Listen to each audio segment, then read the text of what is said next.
Okay, I think it started. Okay, there we go. Yeah. So, All right. welcome. I'm very excited, very excited to have Ross Gay here today to sort of throw down on some joy. Ross is one of my favorite people, one of the professors who really has done just so much work to help the Black Joy Collective as we've gotten started over the past 3 years, really supporting us. So, yeah, I'm just super excited to talk to him and hear what he has to say today about, everything. So, Ross, I want to give you a second just to sort of introduce yourself, maybe Okay. and a little bit about your work, and maybe why do you support the Black Joy Collective? Like, what is it? Why you've been so supportive to us in the past 3 years? Mm, Like, what do you see in us that has made you give us your time? Because you're such a busy man. I'm so mm, appreciative. I'm so appreciative mm, of your mm. time. Just to talk to Yeah, us. yeah. It really means a lot Well, to me. yeah, yeah. The, I mean, in a way, it's kind of like, well, how this is, this is what you all are talking about and working on and thinking about is actually my subject. It's Right. sort of like that's the most interesting. Um, it's ultimately it's all of my work. It's sort of the older I get, the more I realize, oh, really, what I'm sort of my study is joy. Hmm. My study is joy, and that's like sort of and we might get into that, but that. So when I found out, I think from our friend Essence, Hmm. um, that there was the Black Joy Collective, I was, I was just like, that was just, the word is actually grateful. I was just like, that just makes me feel grateful. Um, so anyway, I'm just like, all right, I just whatever. I want to be around that. I want to just know that it's in the world. If I can like come into the room with you, all that's the best. Oh, So anyway, that's all me saying. Like, man, I feel lucky to have been involved in any capacity. Um, and I, my work is in essays, and I teach here at IU, and I teach graduate students and undergraduate students, mm, and I'm writing on a number of things, and like right now, I'm writing a book about my relationship to the land, which is mm, um, um, a book that sort of started off as a kind of book that I thought was going to be about Black farming, Black mm, farmers, which in part it will be. Um, but then the more I sort of have been working on this book, the more I've realized, oh, it's it's really a kind of book about me and my relationship to the land, some of which is um, will be informed by these conversations with folks, right. farmers around the country, but a lot of which has to do with my relationship in a certain kind of way, an engagement with history, or Mm, an engagement with my father's life, and um, anyway, so it's like kind of in this beautifully mysterious phase of the writing, but things are hmm. starting to come around.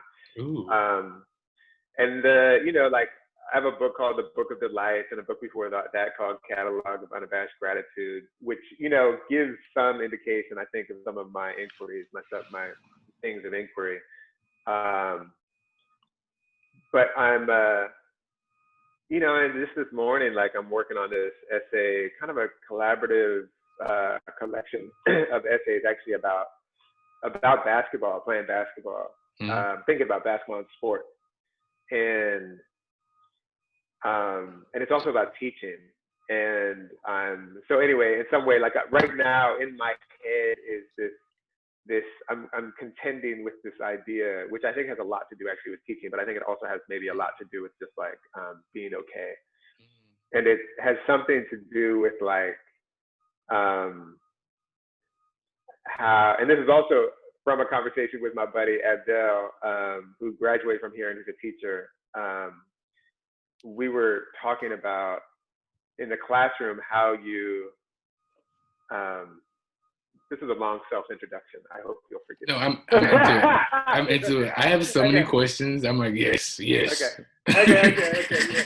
And so like so there's one of these questions that we were talking as teachers, like how do you sort of just simply be with students, folks you're working with, without projecting onto them your desires or dreams. Simply, just simply, whatever you call it, holding them in love, or just that kind of thing. A kind of seeing that is not impositional. I think something like that. And I was sort of, I'm sort of thinking, working through with this friend of mine, like this relationship to sport and athletics, and so much of that, like I think so much of our lives is, if you're a little bit like, you're play sports, you have a little success, trying to negotiate your own sort of whatever life, thinking, dreaming life, I don't know, Right. and the dreaming life of other people around you, and how other people's dreams for you can kind of come into and influence your own dreams, and also how in a certain kind of way, looking into the future, like it's like what we do, and it's also so often leads to pain, Right. Right. So much of it, actually. And right, right, it it's so weird because it's also one of those things, like you said, like it's these, like, how do you love another person without placing these intense expectations on them for who it is that they're supposed to be and what it is that they're supposed to do, right? Because it is that, one, they're not going to do those things because yeah, they have to live their own life the same way that you have to live yeah, your own life. And yeah, so how do we support one another while also not being like overbearing, right? Like how do you yeah, like love while also recognizing and acknowledging that, like, to love another person in some ways means to allow them to be separate from you, right? Like, and allow them to move through the yeah, world, allow them to move through the world in the way that they need to move through the world, right? Like, yeah, because this other thing, it's funny. I love this teaching analogy, right? Because I love teaching, yeah, right? So I'm like, oh, I'm so in yeah, now, oh yeah, because it is like you want to, approach them with this sort of soft touch, right? Like, because it isn't my job to mm-hmm. convince them of anything. It's really Yeah, to help them sort of like come into whatever it is, that they are, and I have the opportunity to show them, like, through modeling and through mm-hmm. speaking about the way that I move through the world. They may be able to choose some of those things for themselves and be like, oh, I like the way that Quentin does that. But I'm not into this, and that's cool. Yeah, If they yeah, don't like that part, then cool, it's not for you. yeah, Uh, you yeah, know, but it's like, that's funny, but that's something that all of us do in so many of our relationships. Like, how do you, and it causes so much tension, right? Because, like, no uh-huh, one's ever going to live up to the expectations that you have for them in your head, which, number one, most right, often are not communicated. So you're yeah, expecting no, I know, someone, like, you didn't say that you expected this thing, and you're yeah, expecting this person to run around and behave how you want them to right, behave, though you've said yeah, nothing about it, and now right. you're like mad. Yeah, yeah, yeah, yeah, yeah, yeah. Exactly, exactly. And then, yeah, so you can see like how it gets into every relationship you might have. Right, Like relationships with peers, relationships right, like romantic relationships, right, relationships with your students. Like you right, know the I it's so like um the experience of being disappointed. you right, know, right, just because people aren't doing, like, a student's not doing something you think they should be doing. Or I coach, I right. used to coach a lot of basketball and thinking about that, like, this kid could be all, blah, blah, blah. It's like, that kid's that kid. That's them. Like, that's That them. kid's that kid. That's them, Yeah. It's not, Like, yeah, they don't have to, right? They don't have to meet my expectations. Like, I want you to take advantage of I'm here yeah, to help you, yeah, but it's also yeah, like, if you don't want it, then you don't want it. yeah, yeah, Right? Like, yeah, yeah, and yeah, that's yeah. cool. Like, and I'm not gonna sit over here being offended because I you, like, know, don't want my help. It's cool. I know, I I'll go know. somewhere else. I know, I know, I know. Isn't it funny that? But that is like the job that we imagine of the educator in some way. It's a kind of missionary job, and it's a kind of Right, and there's a kind of um, coercion. To some extent, like it's like it's ultimately like all these kinds of disciplinary, you know, right, as opposed to just being like, this is sort of like what I'm trying to think about in my life and my, being a teacher, etc. Like, how do we just be together? Ooh, How about that? Let's practice that. that's You good. know? It's so hard though. I think it's so hard, and so much of it. It's funny because it's like the concept of the classroom. All of it does apply to so many of our other relationships, though, right? Like, because I was just talking to some friends about it, and it was like, it's hard for us to be together when there isn't really space for the truth, right? And I think that Mm-hmm. many of the students feel that it very intensely, Yeah. or for maybe not even truth, but for like perspective, like nuanced perspective. I feel like particularly in the ed school, and I feel like just in many spaces, there is this understanding that there are certain ideas that are not welcome in a space, right? Like, and there are certain Yeah. truths, things that we sort of know, like maybe little T Mm-hmm. truth, not big T truth, but things that we know are happening. But then it's like speaking about those things. So many of the students are fearful, right? That if they speak something, if they speak even something that a space where they might be ignorant, right? Like, and they Yeah. need some support, that they will then be sort of like pounced on, right? Like, and so there is in some space, there is a genuine fear. And I think that that same sort of fear pervades into other sort of social relationships, like with our families and with our friends, with our everybody's, right? Because again, there is an expectation for how we're going to move forward. And if you don't agree to this, to behave in this way, then there is some real fear that you will be like, rejected from the group, whatever the group is. And so it's hard then for people to be together, because it's like, well, you don't really want me in the space. You want this idea you have of me in the space. And so, right, like, Yes. And that kind of spinning. So this is like one of the subjects of my therapy life these days. and it's like, that like deep and abiding sense, however it got there, who knows, whatever, that you are rejected, right. Right. And so all of the sort of apparatus and the mechanisms and like I'm pretty good at like, like I talk about my dad often, and because he's such a deep sort of, I feel like the tether between our hearts is very powerful. And I can see in him some of his struggles and difficulties that that I'm only now at 46 years old starting to be like, oh yeah, that's me. It takes a different form. Right. A form that's a little bit more palatable to me, maybe. but maybe not. Like I'm thinking a little bit more, and I'm like, oh yeah, like I also am constantly like making calculations based on a fundamental sense of feeling rejected. And that's hard. That's hard to encounter, and to be like, oh yeah, like maybe a lot of my action is just ways of sort of gaining approval. Right. And then once you encounter it, to sort of be like, okay. Right. It's a little bit like, all right, all right, baby, come on, like, because it is. It's like it's like that. Yeah, it's like that baby in you that's like, man, I just want to be loved. Right. And I'm gonna hug me. I'm gonna do whatever. Yeah, right. I'm gonna do whatever.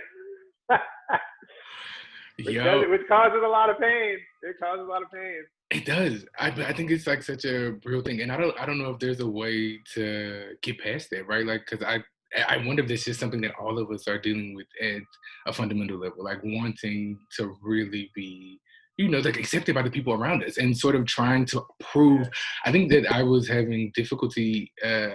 We talked about the dissertation, like me just not being bothered with it for such a long time, because at points it was just like, why the fuck am I doing this? Like, what is the point? It's like I've been doing so many things for so long to try and like prove my self-worthy. It's like the PhD is like one more thing. If I get this one more thing, then it'll be okay, right? Then people will listen, and I can just come and I could be like, it'll be chill, or I would have like done the thing, and there'll be crowds and they'll cheer, and it's like maybe not, Yeah. right? Like maybe not. But it's like I don't. Yeah.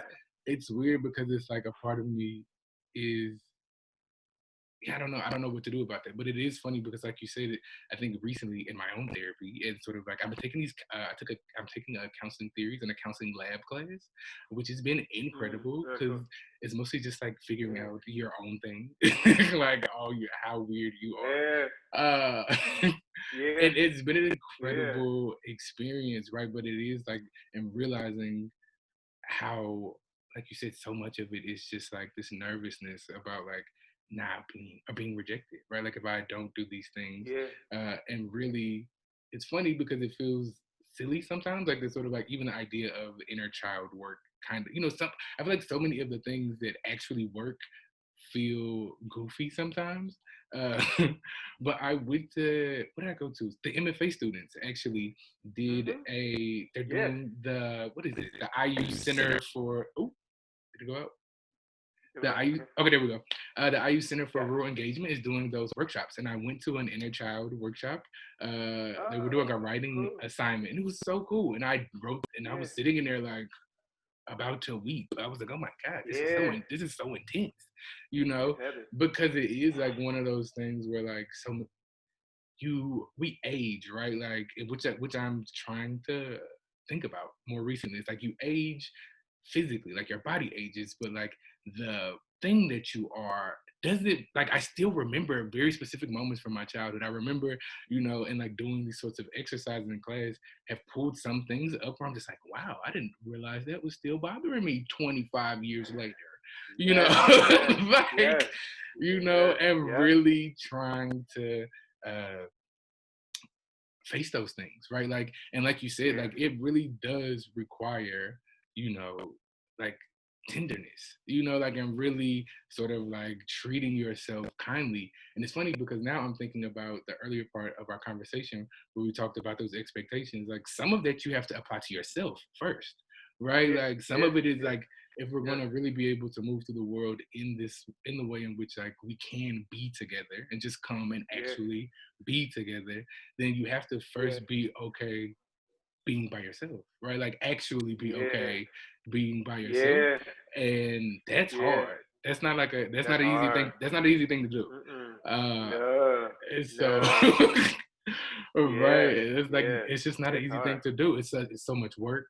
Yep. And I think people want like everyone wants it to happen quickly. Or want like something complicated. I was talking to my therapist about this the other day about like doing the mindfulness and starting it back and realizing how much, it was helping me. And she was like, yeah, people want some magic cure. Like no one believes like if you just sit around and like sit still for a second, you'll feel better. And she was like, they want to feel like everybody wants to feel like they're so unique and everything that's going on in my Yep. mind is so Yep. specific. And it's like, no, you're a Yep. human just like the rest of us. And all of us, like, Yeah. you kind of got to sit still.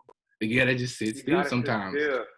And Like, that's like it's so counterintuitive. Like even like talking about school, like education, and like in a certain kind of way, the whole orientation of the thing is to again, it's sort of like I'm going to teach you about how you can accomplish your way out of not being enough, and how right, you can kind of get the certificates, like you were saying, like right, you get that PhD, you get like maybe if I get another book, maybe I right, get another if I get a book with this press, then right. maybe maybe Maybe that'll be yeah, the maybe thing. It'll all be good. that'd be the thing. But it's really like that sort of that to even recognize that is a kind of just like simply sort of a way of being that you might not necessarily ascribe to. So Right, just to have a moment requires exactly that. I may be like doing nothing.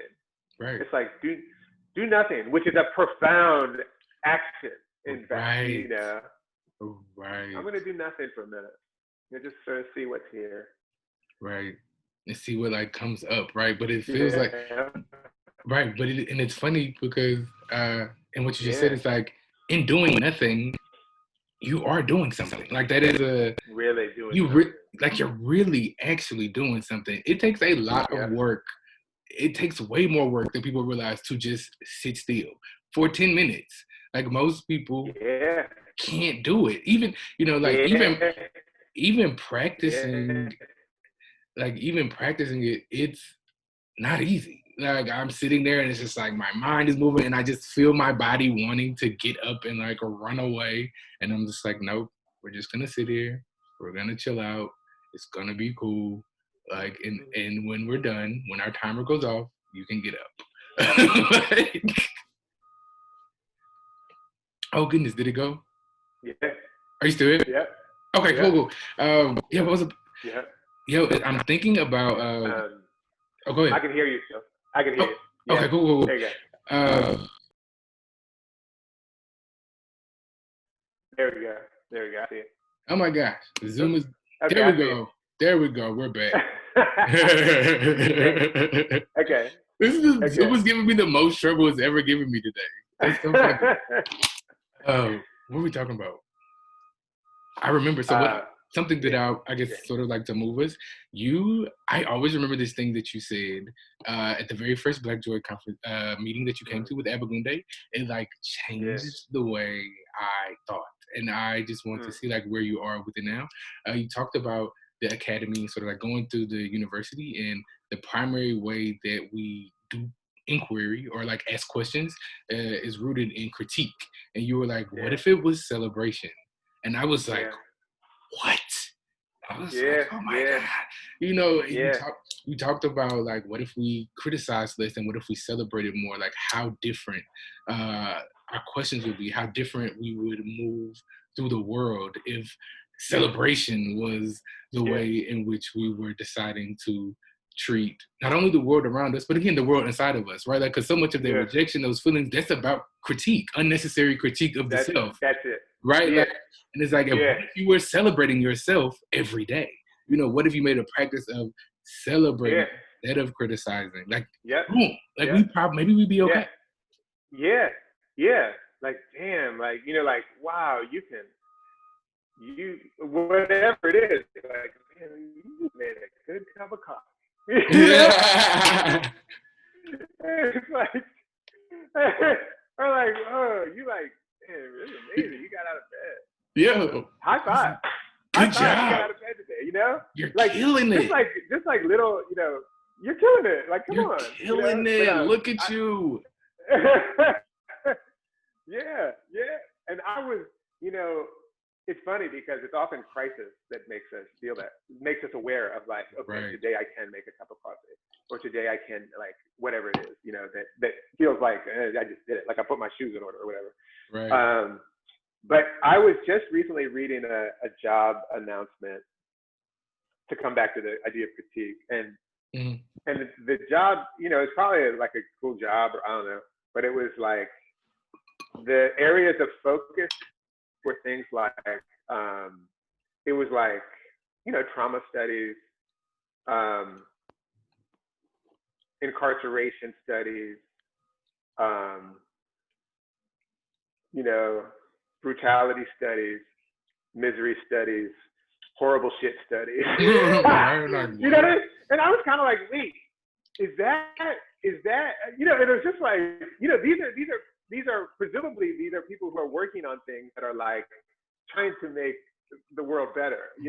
I think, like, the carceral studies, it's like, it's not actually studying how to make more, or like prison industrial complex studies, or like, it wasn't like people trying to make more prison industrial complex. I don't think they were, but it wasn't like, whatever, abolition studies, that actually wasn't one of the things.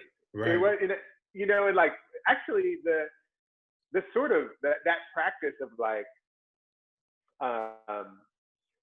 that practice of, and I do feel like it's in many realms of our world, but because we're both, hang around the academy in certain kind of ways, it is really powerful that it's unusual when you, and it's sort of like, whoa, when you come by someone who's studying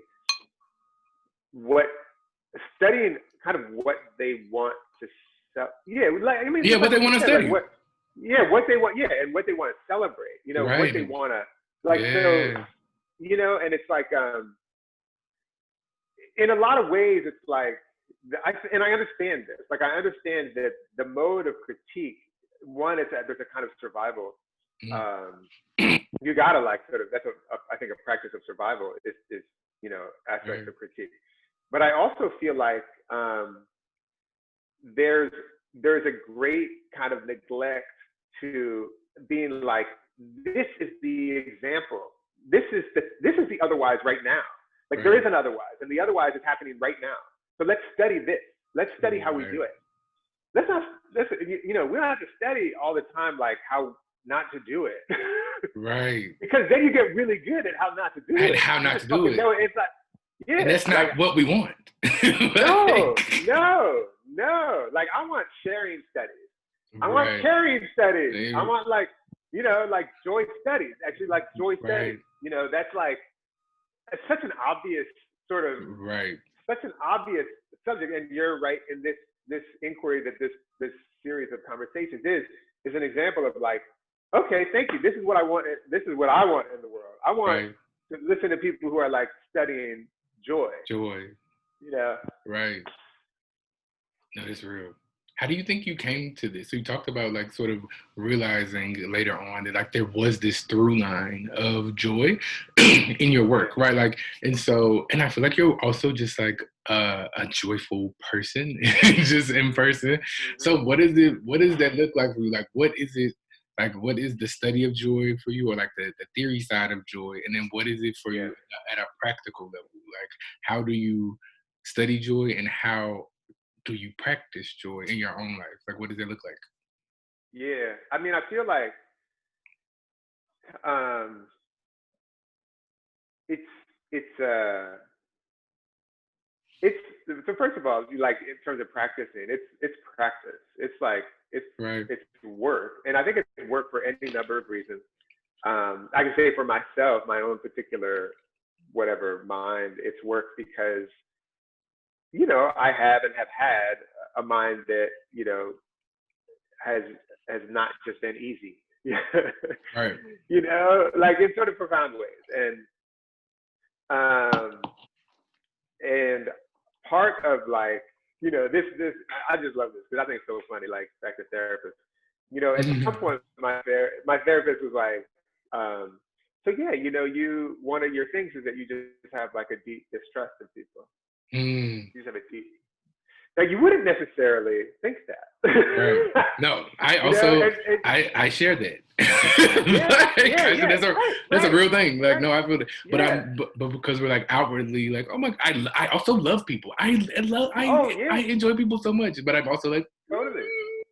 Yeah, yeah, yeah. And there's like, like, for whatever reasons, and there might be reasons, and it's like, right, but so in a way, it's like, and that story, when my therapist said that, I was halfway through writing the Book of Delights, or maybe I just finished the Book of Delights, which is entirely, like, to me, the way I think of it, the whole practice of that book, for people who don't know that book, it's like, I wrote this book called the Book of Delights, and more or less every day for a year, starting on my birthday and ending on my birthday, I gave myself the task of noticing something that delighted me, um, and wondering why. It's an inquiry into delight, but it's really also about noticing something that delights me every single day for a year. hmm And I was midway or more through the book, and maybe I was later in the book. It might have tripped me up if it was earlier. But he was like, yeah,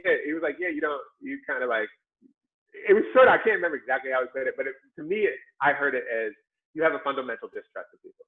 mm And I was like, oh, laughed my ass off. And I was like, oh, part of the process of writing this book, right, so much of which is about witnessing the ways that we are good and gentle and tender with each other, mm, is practice. Is practice in the midst of this other sort of feeling. right, So it's just like, in a certain kind of way, what are you looking at? Like, what are you looking right, at? What are you looking at? So that's to say that, like, I am not at all constitutionally delighted. You know what I mean? It's not, I think probably, I probably am more than some people, and I'm probably less. Right. And the practice of joy, I think the thinking about joy is, in terms of sort of theorizing that, I think that comes through like a kind of study of maybe like a study amidst the trouble, like having a kind of mind that can feel troubled, and maybe wondering like what is the trouble, but also in the midst, like understanding the trouble, wanting to understand something else,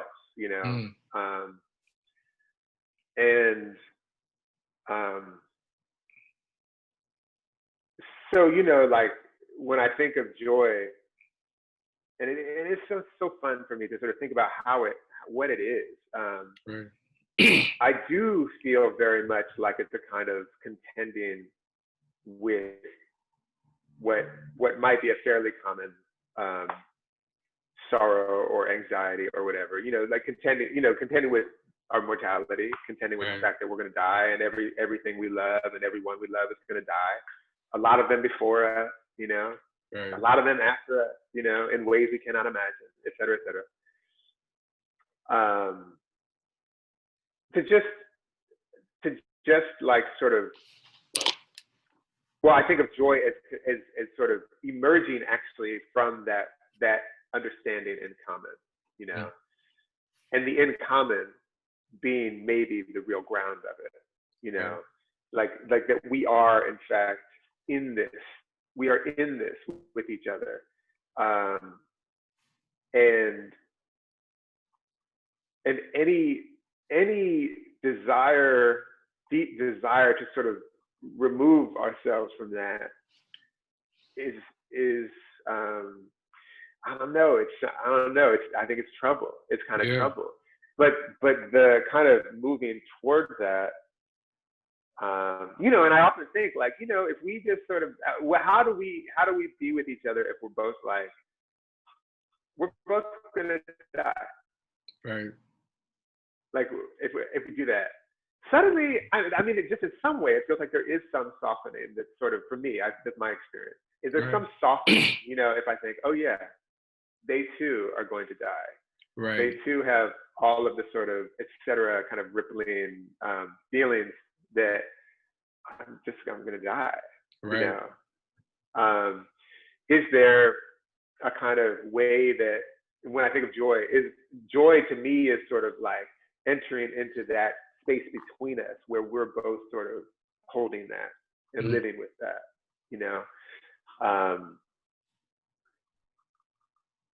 so it's, like, and that's why a lot of times, I think joy is, I like to say it's a grave feeling, because I think it's a really serious feeling. And it's a feeling that's infused with the fact of dying to me. And it's also a kind of feeling of disappearing into something, or profoundly joining something, Right. That's my sort of, some of my thinking about it, and I can go on and on and on. No, I love it. I'm like, yes. I think it's also, I'm thinking about, it's so funny. Things keep popping back to me from the first conversation with you and Bagunde, because I think you were the first person I heard talk about death for real, like in this way, death, and sort of like engaging with the fact that we are like mortal, like just little people, little bitty people that are eventually going to all pass away, makes things a bit more clearer, right? Because if you contend with this inevitability, then it in some ways allows you more space to focus on what you pay attention to, which is what I think you were getting Yeah. at, right? Like, and Yeah. it's funny because before we got on the thing, we were talking about my project, and we talked about this Mhm. idea of attention as a resource, right? And so Yeah. now I'm kind of like, huh, that's funny, right? Like, because Mhm. we might not think about our attention and what we pay attention to as ultimately framing our experience, right? Like, Yeah. I think it reminds me of Adrienne Marie Brown's book, Emergent Strategy, because Mhm. I think she says like what you pay attention to grows. Boom. And it's like It's the truth. it's the truth, and it's like such a simple Yep. statement, but it Yep. really is like if you pay attention to the horror, all you will see is horror. If you pay attention Yeah. to the misery, if you study the Yeah. misery, then all you're gonna see Yeah. is more and more misery in the world. Yeah. And so it's like Yeah. at Yeah. some level you have to be intentional about what you pay attention to, like about where you let your mind go. And some of that is about develop again, going back to being still, because you got to be still to see what your mind is doing, Totally. right? That's Like, right. because Yep. if you don't sit, if you literally do not sit down and like make yourself be still for a while, it's difficult to even understand like, oh, these thoughts that are coming, they're just like passing by. Like I can pay them Yeah. attention, I can choose to pay them attention, or I can like let them Yeah. go, Yep. and I can be more mindful about increasing my attention to things that are delightful, or to things that bring me Yeah. joy, to things that make me Yeah. happy, Yeah. because ultimately it is a practice and not a feeling, right? Like it's a That's practice it. of Yeah. Yeah. it's a practice of choosing to notice Yep. the things in the world that have the capacity to delight, because it's Yeah. easy to notice all the things that are wrong because there's so many things wrong. Yeah. Right? Or things that we Yeah. think are Yeah. wrong, it's some things Yeah. that are just Yeah. like not gone our way that we think are Yeah. bad or think are wrong. And it's just like, maybe Right. those are just actually your expectations. And maybe that's not how things Right. should Yeah. Yeah. go. Yeah. Yeah. Yeah. Because Right? I mean, we all know the experience of being around like people who do like Adrienne Marie Brown was saying, like notice what you want to be, and Right. who can kind of come into a situation and be like, and other people, like the misery studies people will be like, it's misery, it's misery, it's misery, and someone else will be like, well, how about this? And then suddenly it's like, damn, now, okay, yeah, I guess we should have planted some trees, you know, or whatever it is, oh, I guess we should have Right. It's so funny. I'm I'm like blown away. I don't know. I feel so good. This is such a cool day. I'm wondering, just before I was looking at the election counters, and I Mhm. am just so proud of Black people in the South in Mhm. particular, because it looks Uh-huh. like Georgia's going blue. I'm Whoa. from Whoa. South Carolina, and Jamie Harris did not unseat Lindsey Graham, but it was a damn good Yeah. race. Amazing. Like he put up a Amazing. fight. And Yep. I'm looking at places like Atlanta and Detroit, and they are Yep. flipping, these states, Yeah. and it seems like we are on the precipice of having uh, a Black woman be the VP, and I'm Yeah. just Yeah. Yeah. blown away by, because I was nervous, right? I'm gonna keep it real. Like I've been Yeah. nervous the whole time because I was like, I don't know if these folks are gonna go for a Black woman having all this Yeah. power, Yeah. like, uh, and to see, especially after these last 4 years, right? Like where everything has been it just feels so uncertain. It all just feels so, you know, scary. I'm so excited. I'm just like, oh, look, this is a nice day, and Uh huh. Uh huh. I'm wondering, I think in thinking about 2020 just in general, it's like in addition to the sort of like constant fear of the fact that we may not be here at some point, there also feels like there is this year highlighted more than any other since I've been alive, like the fact that everything actually is just quite uncertain. Like we were able to live for such a long time thinking that things were sort of like solid and like this is the way that the world went and these are things, but not even just the president, like the pandemic, this sort of like racial uprising, like all of these things that we um as modern people probably thought would not happen again, right? Like I was talking to my students about this the other day. I was like, a big part of the problem for all of us really is that, you know, we thought history was over and it's not. Like it's not done, kids. We're still here. We're still human. And, Yeah. this is what we do. We have Mm-hmm. conflict, we argue, we debate, we change, we push society. We have to adapt to the Yeah. conditions of the world. Like, look at us, we're inside. Like, who would have ever Yeah. thought that the world could have stopped in the way that it has? Yeah.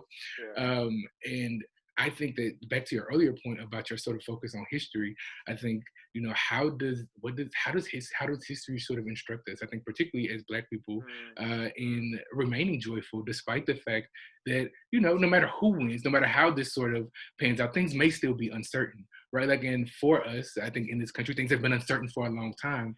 And we That's what I was have, gonna say. It's kind of like it's not we new, know. yeah. Hello? Oh, I think it froze. Oh, did he go away? No. Zoom, why do you hate me? Don't mind zooming, God. No what to do. So, hey Zoom people, how are y'all doing? We're gonna wait. I'm hoping that Ross is gonna pop back in. I'm not gonna edit this out because I don't know how to edit videos, and I just don't have time for that. We're gonna upload this. It's gonna be run and gun. So I'm hoping that Ross pops back up shortly. Oh wait, I can pause it. Ha! That's what I'll do. All right, there we go. Boom, we're back, and I Got figured it. I figured out I could pause the recording. I was sitting over here like, oh no, what do I do? Oh God. Okay. And I was like, oh wait, there's a pause button. So what I was gonna say is that, obviously we know, and people in our family and people in all families, but maybe Right. we have elders who would be like, certainty? Oh, Right. no. No, Right. I mean, there's some certainty, and it's not like the easy certainty. And, Right. and I think just sort of generally, like, one of the, as we were kind of getting back to, I think in a certain kind of way, actually, and I wonder this, as you were saying that, and as I my interrupt up, I was like, oh, I wonder if one of the brutalities, say, of whiteness, is, I've been sort of trying to, like, I've been thinking about that these days, and thinking about, like,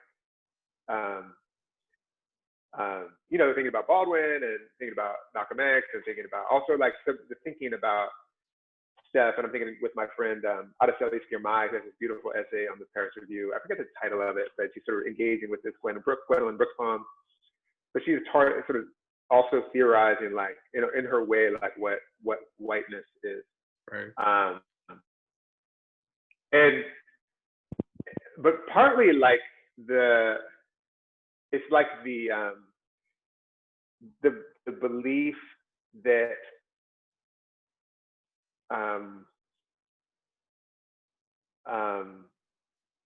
well, one of the ways that I've been thinking about it is that it's the kind of practices by which we abandon or disavow our entanglements. So the illusion or the dream of freedom, or the dream of, like, non-precarity, the dream of, like whiteness, which is whiteness, which is different than, white people. White people, right? Got to make that point. Yeah. is actually, like, anyway, is the belief or the notion that, or the practices by which we try to not be connected. So, like, these ideas of freedom, Right. and these ideas of the individual. And, and in some way I'm sort of, like, in conversation with, J. Cameron Carter, who teaches at IU, and I'm in conversation with Fred Moten and folks, thinking about things that they think about. But, like, there's a kind of dream of being free of precarity, a dream, and a dream of being free, which is not unlike the dream of being free of death. Right. I mean, and anyway, it makes me think it's sort of like as I'm talking, it's an interesting sort of space where where, in a certain kind of way, our profound interdependence, which is also our mortality, or connected to the fact of our mortality, is, to me, is also the very root of joy. And the very, the opposite of joy is the imagination that we are not entangled, and the imagination that we are not interdependent, and the ways that we will chew up the earth and we will chew up each other, and to assert that lie. Right. That's wild. Cause what I feel like I'm taking is, right, like so much of it is like so much of, there's always been uncertainty, particularly for Black people in this country. We've never really been certain, right? And this sort of desire to feel a sense of security then is in some ways sort of a way to ignore that we exist in a precarious situation all the time, and we always have. And it's like security in this way is kind of an illusion. You're never really completely secure, but it's like, if we are to experience anything that feels like security, then this will be in recognizing that we're all in this shit together. Like, it is like, That's it. I was like, where's he gonna go? That's it. Because it's like once, like, the idea of being entangled is like, it's complicated, and it's like the idea of being like interdependent is sort of the whole story we've been told. Like, going to college, going to graduate school, it's not so you can be dependent on anyone or beholden to anyone, God forbid. It's so you're not, you don't have to be beholden to anyone. To anyone. I'm the guy. That is literally why I came to grad school. I had a job where everybody who told me what to do had PhDs. And I'm like, fuck this. I'm tired of this. I'm tired of being told what to do. That was the whole point. Yeah. So you get your debt clean, and and it's like, what about if really what we did was like, again, in terms of like what we want to study, I want to study our interdependence, actually. I don't want to study like, I'm so like greatness and all that stuff, like whatever. I'm like very interested in our interdependence and how the fact that we make each other possible, our lives possible. And I want to study that, and I want to witness that, and I want to study it, and I want to witness it, and I want to study it, and I want to witness it. That's hard though.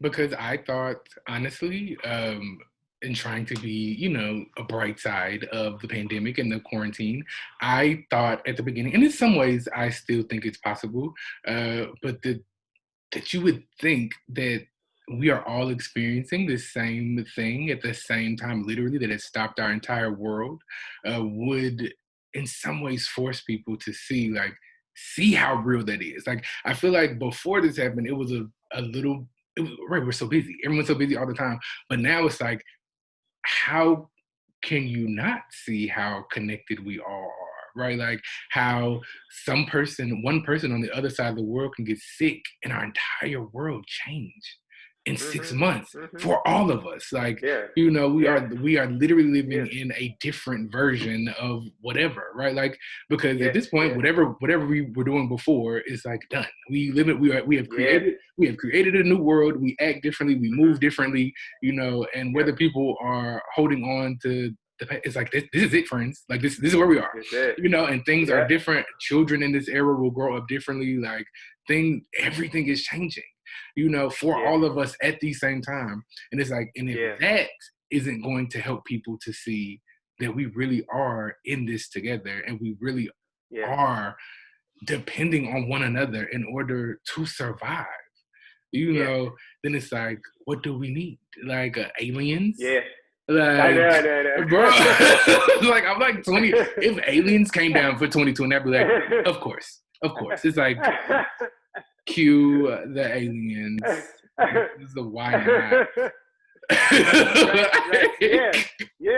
Yeah. I know. It's like, look, we are tied to one another. Like, we are tied to one another, and if you don't, if you can't, you know, like there's all these ways. I mean, and I think again, like the sort of like, you know, sometimes we think of we make the idea of being success as the ways that I think we can sort of export or offload our entanglements, you know. Right. So like, oh, I'm good. Like you know, And I don't know. I just had stuff delivered. It was, you know, it was just all right. I just worked from home. I had stuff delivered, right. and it's like, well, Well, who delivered it? that's Somebody who wasn't at yeah, home, right. right? That's right. Like That's right. That's someone right. who's Yeah, still like we got working. Like yeah, yeah. Like we got. You know, you got to practice being like, nah, you're entangled, man. You're yeah, entangled. We are entangled, and I mean, there's like, you know, part of like what I think about a lot is that on every kind of level, on the sort of, you know, on the level of, I keep looking out there because that's my garden, that's a garden to whom I am, to whom I am, right. whose I am, You are. I and like it's that. like one, yeah, and it's like one of those places of study, and you know, the earth grants us the very generous permission to be here. You know, it's not like a, you know, that's, you know, we, you know, like there's like the Enlightenment will definitely like try to pretend otherwise, you know, Right. but the earth grants us permission to be here, and then like, you know, like I even think of like there's all this, you know, stuff, flora and fauna or whatever, flora maybe, I don't know, Mm. someone could correct me, but there's all these critters in our bodies that if something happens differently, if a little bit of radiation comes through here, those critters will start to change, and then this thing that I call me will go away. You Right. know, it will go away very quickly. And like, so I'm grateful, beholden slash grateful to the critters in my stomach. You know, Right. I'm beholden slash grateful to the fact that, you know what, the sun does not have to come out. The earth does Right. not actually have to, you know, I'm beholden slash grateful to you because I understand that we are entangled at levels far smaller than I could ever imagine and far Right. greater than I could ever imagine, you know. So it's a practice, and it's a Right. practice, it's a practice in it's a kind of like refusal of a kind of script, you Hmm. know, like the sort of like success script, or like I'm gonna go to college, so I don't have to be grateful because I did it Right. all on my own. You know, Right. I did it all on my own. It's like, no, I have done not a single thing On on my my own. own. I've Actually, you not a do single nothing on thing. your own. No, no, Like, yeah, yeah. like, And how wonderful, like it feels like entering into that again right. is a little bit like what we're getting into joy. Like, Right. no, no, like, you know, a commercial, Right. a TV commercial would be like, joy is getting your, you know, your car or getting Right. your like fancy home. But I think this other thing, which I'm going to go on a limb and say the truth, is that joy is actually um, submitting to our profound indebtedness and interdependence. Ooh. Yeah, Ooh. No, that's real.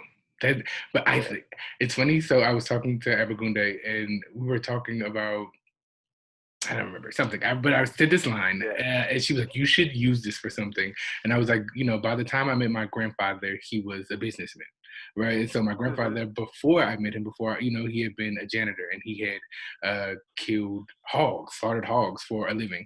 But by the time I met him, he was a painter, you know, and he painted all of these houses, and he had turned Mm, himself into a businessman. He was an entrepreneur. So the man that mm, I met mhm. was an entrepreneur, right? Like, and so Mhm. what I thought about the world and where I thought I could go in the world. Some of this is based on the fact that I had this grandfather who had been able to use his own skills, like who I'd seen, you know, make something of himself. And I was talking, and I was just like, wow, like what if my granddad could see me now? You know, like on this Mhm. campus, like Mhm. walking around pontificating and you know Mhm. philosophizing and sometimes talking about everything, sometimes talking about nothing, you know. Yeah. Yeah. And it's like none of that happens without him first being a janitor or a man who slaughtered hogs so that his children could eat, right? Like That's right. it's so That's it's like right. it is an indebtedness, right? Like, and it doesn't make me feel Yeah. and it's okay to be beholden, right? Like it's so like this desire Yeah. to pretend that you have done it on your own. It's like unnecessary. I find it Right. I find it incredible to think about, my grandfather doing this work. I find it incredible to think about my grandmothers working in meals, making Yeah. sure that their Yeah. children could eat, and it Yeah. is Yeah. because, my grandfather probably had a sixth grade education and now I'll have a Yeah. PhD. But it's like Yeah. Yeah. without his effort, without all of these things, then it's like Right. I Right. would have none of this, Yeah. like Yeah. Yeah. Yeah. my mother and father were educated at HBCUs, the first in their families to Right. go, right? Like without them making those decisions for themselves, Yep. without my grandfather's work, so that my Yep. mother could go, without my mother helping my father, make it, Yeah. like, how different would my life be? Would I even be here? Right? I Like, know. if Yeah. all of Yeah. these small things hadn't happened, and it's Right. like, at some level, you know, yeah, at some level, take credit, right? Because you have to do your own work. You don't know, Sure.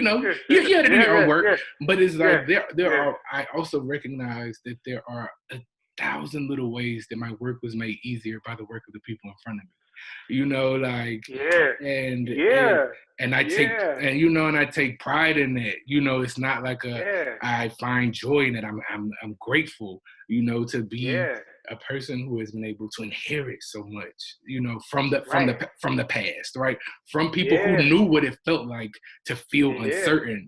Like the uncertainty I feel is Yeah. probably nothing Yeah. like what it felt like, for my grandmother, my grandfathers to grow up in the world, right? Like, and Right. it's like Right. I'm here and I am sitting on the Zoom and I'm doing this and all of these things. I have the opportunity to sit around and have the privilege of talking about joy because I want to, you know, Yeah. which in Yeah. of itself is like the fact that I have the time to do this is Right. an immense privilege, It's an right? immense Like, privilege. Yeah. and that's Yeah. because of all of these other things, all these other people who have made sure that I had that I had, like, Yeah. Yeah. Yeah. Yeah. and And if you and like even as you're talking, I'm like, and there's your all your folks are in there with you all talking. of them, And all of not them, and all of them, all of the people who did any little thing to like to make your folks possible. And right, all of the, and if you were talking about like the meals and all of the land that made the meals and the rain that fed the land and the and the and the and the and the it's like when right, you start to it's like with that then it's and that's all coming through you. And it's the same for me. Like it's right. the same for all of us. And This it's is like, for all of oh, so us, then who is this me? And right, who is this you, me, and this you? right. Like, what does it even mean? Me. Oh my god. I want to start wrapping this up. I want to talk to you because I could keep you on here forever, and I know you have stuff to do. I want Oh to. yeah, yeah, yeah. I should probably be off in like 9 minutes. That'd be 9 minutes. good. Okay, cool. I'm gonna wrap it up. Yeah. I got it. I got it. I get you off. All right. Uh, All right. so when you were talking about the garden, right? Like you made this Yeah. switch from sort of, oh, that's my garden to, oh, that's a garden that I had the opportunity to, like, I'm the gardens, right? Like, and so you Yeah. talked about Yeah. earlier sort of like your relationship to the land, and so why is that important, and how maybe should we be thinking about that relationship differently, right? Like you really did sort of hone in on it, that like the earth allows us to be here. We are able to eat. We are able. The sun comes. It spins on Yes. its axis. All of these things Yeah. allow us to Yeah. exist. And Yeah. so it feels like you have a particular type of reverence for Mm-hmm. the land and for the planet. It is like, Yeah. like, where did it come from, and how do we help other people to see why it's necessary to have that type of relationship? Um. I mean, one. I think it comes. I mean, it comes from all these ways, and like the older I get, the more I'm like, oh, and then there was that pear tree that I used to like when I'd be skateboarding in the neighborhood, and blah, blah, blah. Mm, And there's like the mulberry tree, and there's like this, and there's like the way my dad would do this, and my mom, and blah blah blah. Which is to say, again, like you know, whispers I cannot count. right. Um, and I feel like again, part of a very fundamental practice of gratitude is just to understand is I mean, obviously it's going to be some kind of changed relationship to even the idea of owning Mm, or property. I mean, I think property ought to be really troubled. The idea of property, Right. Like, but like when you think of the land by whose generosity anything is possible is right. the earth. Like we talk about the earth. I feel like the the language is like my garden, my garden, my garden. And like my practice is to be like, no, I belong to the because I belong to the earth. I'm here Right. at the kindness of the earth. I think for myself, it makes me consider more deeply how I behave, Mm. and it also again, it sort of is part of this practice of entanglement, Mm. of interdependence and necessity. You know, if you, I'm thinking of Robin Wall Kimmerer's work here, by the way, Braiding Sweetgrass, which is such a beautiful way of thinking about this and articulating gratitude in ways that I just, um, just like are luminous. Right. But if we're practicing, interdependence, it seems to me that maybe a very good site of practice, because it's every single thing, Mm. Right. is the earth. Right. Like, I can breathe air because the trees are doing this work. Right. And I never say thank you to the trees. Right. I can breathe. I can, like it said, I can eat anything, Good to read. because first the earth offers it. Right. And so I mean that, like, it's just like a practice of I think it's all tied into sort of what we're talking about, like a kind Right. of entanglement, like even like the thing of like I planted my like we're like a good gardener and stuff. Right. Like in a real way, like people who are like quote unquote good gardeners, they can listen. They can Right. listen. No, it's real. They're not imposing. Like, if you start to go ahead, start imposing your will on the earth. Right. It's not gonna work. That's not gonna work. It's not gonna work. Might take a little while for it not to work for you, Right. but it's not. It doesn't work. It doesn't work. So anyway, I just feel like it's also to me, it's a much more fun, frankly, pleasant way of being in the world, to be like, oh my god, like Right. how did this happen? Right. Like, look at all of this. Look at, yeah. That's awesome, Ross. Yeah. I guess, okay, last question. I'm gonna let you go, and this is a quick one. Yeah. How are you keeping joy these days? How are you practicing joy? You clearly, before the call started, I tell everybody mine. I've been listening to a lot of '90s, a lot of '90s R&B, a lot of music from when I was a kid lately. That just made me feel good. And I was in here jamming when Ross came on the call. Literally, did not see him sitting there. But I was jamming with you. I was jamming with you. That is funny. I am, I'm just doing kind of the same things. I'm staying in touch with my beloveds, and I'm remembering my beloveds are my beloveds, and I'm, witnessing and practicing witnessing and attending to what I love, and sharing that to the extent that I can, and in a very simple, kind of daily way,